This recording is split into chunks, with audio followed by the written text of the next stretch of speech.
पड़ जाता। इटली में कलाव होता था, एक हमारा बाबा यहूदी था, बड़ा सख्त यहूदी, उसकी कोई 13-14 मंजिला बिल्डिंग थी।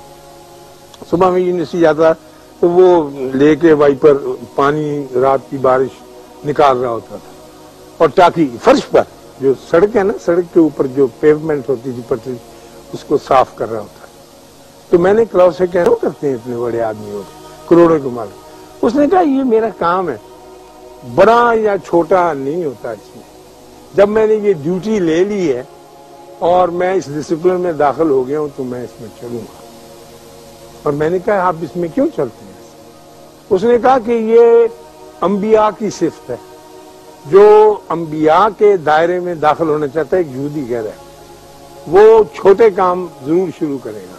हमको ये नौकरी मिलती है कि हमारे हजरत मूसा ने बकरियां चराई था, तो हम यहूदियों में जब तक ये बकरियां चराने का फन और उससे मुतल्लिका कोई चीज निचले लेवल की ना है।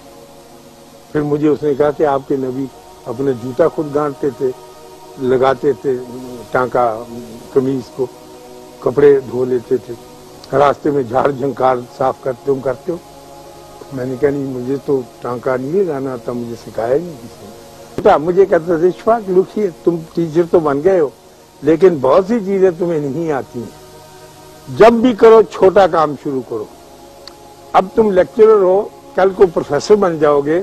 मिस्टर करो कहता है जब भी तुम क्लास में जाना या जब भी लोगों को एड्रेस करने लगना, कभी बहुत बड़ा मजमा तुम्हारे सामने हो तो कभी अपने सामने बैठे हुए लोगों को मुखातिब न करना। हमेशा अपनी आवाज को पीछे को फेंकना, दूर फेंकना। वो लोग जो बड़े शाही होते हैं, बड़ी शर्मिंदा से होते हैं, झुके झुके से होते हैं, वो आमतौर पे पिछली कतारों में बैठते हैं आके। छोटे लोग कह लीजिए कुछ लफ्जों में, बुरी बात। लेकिन आपका वस्फ ये होना चाहिए कि आप अपनी बात उनके लिए कह रहे हैं।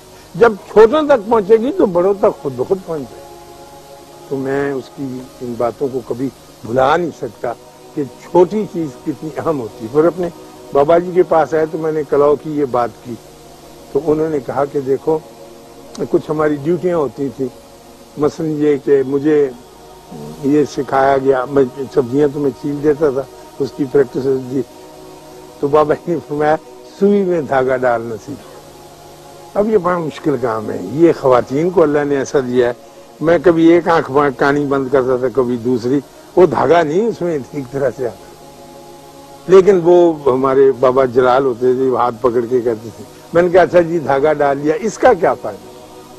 क्योंकि इसका ये फायदा है कि अब तुम किसी का फटा हुआ कपड़ा, किसी की फटी हुई पगड़ी सी सकते हो। जब तक तुम्हें लिबास सीने का फन नहीं होगा, तुम इंसानों को कैसे सियोगे एक दूसरे के साथ? तुम तो ऐसे ही रहोगे जैसे लोग तकरीरें करते हैं। बंदा तो बंदे के साथ जुड़ेगा ही नहीं, वो तो सुई धागे का फन आना चाहिए। हमारी माएं, बहनें, बीबियां जो लोगों को जोड़ के रखती थी, तो छोटे छोटे कामों से करती थी। कितने करोड़, 14 करोड़ की आबादी है, और आप एक लम्हे के लिए बैठ के सोचें कि इन 14 करोड़ बंदों को किस तरह से खाना मिल रहा है। कोई फैक्ट्री नहीं प्रोवाइड करके देती, या कोई ट्रक नहीं आता। आप अपने घर से ही ले जाएंगे और हर कोई को ठंडा भुस्सा बैंगन गर्म करके, अम्मा ने कहा कि दाल डाल दे, मिक्स कर दे, रोटी पका के, वो खाना मिल रहा है। छोटे काम, और छोटे काम से कितनी बड़ी आबादी पड़ रही है। जरूर सोचिएगा इस पर कि वाकई अगर काम फैक्ट्रियों से और बड़े बड़े चीजों से होते हैं तो फिर तो जनाब ये इसके लिए होना चाहिए बड़े कारखाने, जैसे हमारे कपड़ा बनाने के कारखाने, रोटी बनाने के भी।